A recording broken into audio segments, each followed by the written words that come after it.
Morning, guys. I just wanted to do a quick video for you because I've run into a gun that I sent some shells to my son for a friend of his, and this is something that happens on occasion. It don't happen a lot. This is a roll crimp that you normally see me do, and I prefer to do. Now, when you get these holes brand new in a bag, they're 3 inches long. Now, if you got a gun that says it shoots a 3-inch shell, you see this roll crimp is shorter than that 3-inch because you didn't close it up. So this should fit in any 3-inch gun. That's not always the case. Some chambers are so tight, for length, that they actually won't even shoot a 3-inch shell. It says 3-inch, but it's not. They won't shoot a 3-inch. They won't chamber them. It's when the magazine feeds comes out and goes into battery, it'll catch under the bottom. If it's longer than, basically a factory 3-inch round you get is 2 3/4 inches long. Believe it or not, if you take a tape measure and measure your 3-inch rounds, they're 2 3/4 inches long. They're not 3 inches. So what you have to do, some guns, that little extra length right there will keep it from coming out of the magazine, raising up to go into chamber. It'll catch it at the bottom and it won't go. It just won't feed them.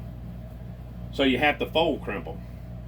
And I've got a pile of these TUPRW 1-2 wads, 2 3/4 inch wads, and I wanted to try them out in some 3-inch rounds. Well, the problem I've been having lately with these clear holes, these Fiochis and Chadites both, is the gas seal does not stop the powder when they bang around the box or in the bag. The powder will rise. Some of the powder will flake up and come past the wad, and it's just an eyesore to me. I don't want to see powder up there. It don't belong up there. So I figured out a way to cure that. I've got to go test them today, though. All right, I'm running 28.5 long grains of long shot in my 31 cal single aughs, 32 cal double aught, and 33 cal double aught, and 21 pellet number 1 29 cal. So that's 28.5 grains of long shot. But before I drop the wad down in there, these are 12 gauge overshot cards. You can get a bag of 500 of them, guys. They're just paper thin cardboard. But if you drop one of them down in there, on top of your powder, believe it or not, guys, that thing seats tighter than a gas seal. And I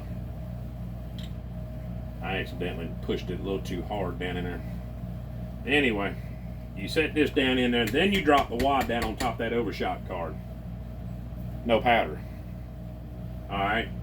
Then you take an 1/8 inch 20 gauge nitro card. It's a 20 gauge nitro, it's just for 20 gauge, but it'll fit perfectly down inside of that wad. Drop it straight down in there, guys. Push it down real tight on top of the powder.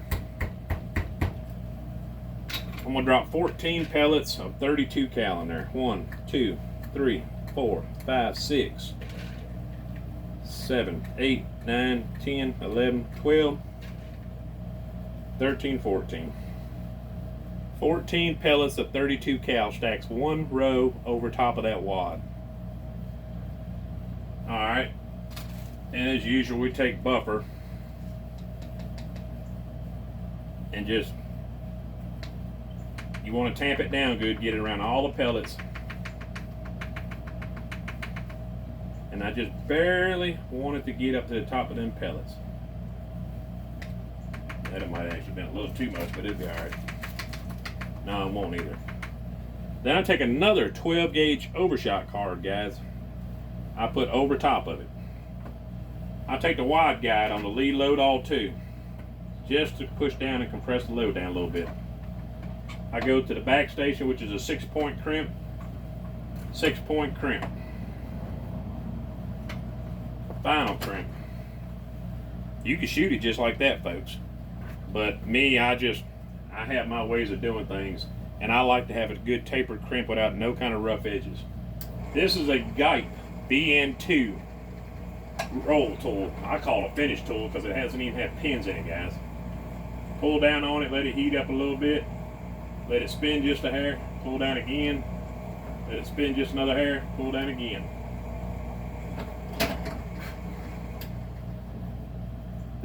if you measure this is factory length, but this is only a 2 3/4 inch round. The 2 3/4 inch rounds that guys shoot are only 2.5 inches long. But this will feed in anybody's gun, and that powder does not rise past that overshot card. That's a 14 pellet double aught. We're also going to load up one with 16 pellets of 31 cal, because I haven't shot these before with the overshot card in the bottom. All right, another 2 3/4 inch TUPRW 1/2 wad. Another 1/8 inch 20 gauge nitro card in the bottom of that TUPRW wad. Because these, not as much as the TPS wads, even though they're the same, these are a little thicker. But they will blow out a gas seal if you don't put that nitro card or a felt wad or something in the bottom of it. 16 pellets. 1, 2, 3, 4, 5, 6, 7, 8, 9, 10, 11, 12, 13, 14, 15, 16. 16 pellets, 31 cal. And it appears, guys, it comes one layer again above that wad. Alright, we're going to cover it up with buffer again. Tamp it down good, let it get around all your pellets. That keeps your pellets from deforming when the gun goes off, guys. Because square pellets don't fly straight. And if you have lead beating against lead, they will flatten out spots on them. Another 12 gauge overshot card on top. Back to the wide guide on your lead load all too. Tamp, press down on it, compress it a little bit, make sure everything's tight down in there. 6-point crimp. Final crimp. See, the lead load all doesn't give you that real customized round edge that the BN2 will give you when it heats up and rolls the engine and tapers the outside edge of it. Let it spin a little bit.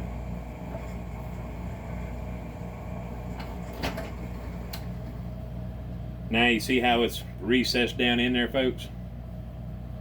That is a 16 pellet single aught, which is 2 3/4 inches long, which will feed in anybody's gun.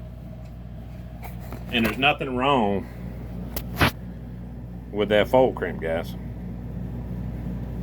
The roll crimp that I love to do just makes, all right, here you go. Let me let you see it. That's a roll crimped. That's fold crimped. You see that extra hair difference in them? That hair difference will make it where it won't magazine feed, and this one will. That's the difference in them, folks. It's just a hair bit difference. You can cut these off most of the time. Cut just a hair off the top, and they'll work. Sometimes it does. Every blue moon, you'll still find one that's so tight chambered that it won't.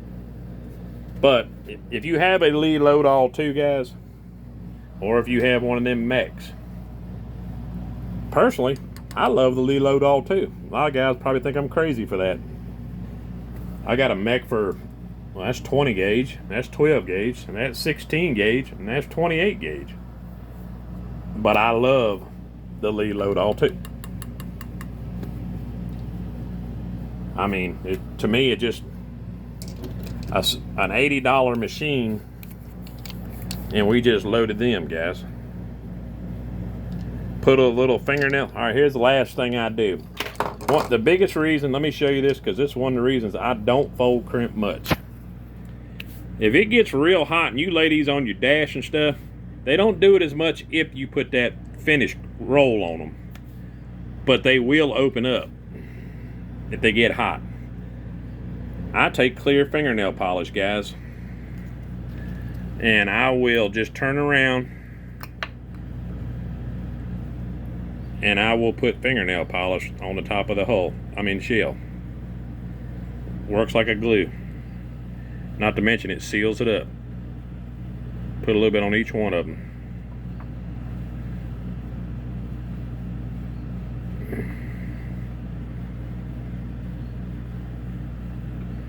And you see that fingernail polish soaks right down into the cracks of it, the folds and all. Seals right up, guys. That's how you fold crimp one. Works just as good as roll crimping. So we'll take them down the street and try them out in that TUPRW wad and that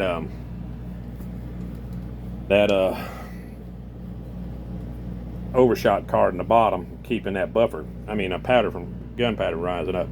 Look, guys, normally when I was doing this, if I didn't do one the other way, the powder would come all up around the shell outside the wad. Now it's doing great. You guys excuse me, I got a little blood on my fingers. I went hunting this morning and got one. But anyhow, it will work great and shoot good in everybody's guns. All right, good luck to everybody this year, and hope this helps somebody. All right, later.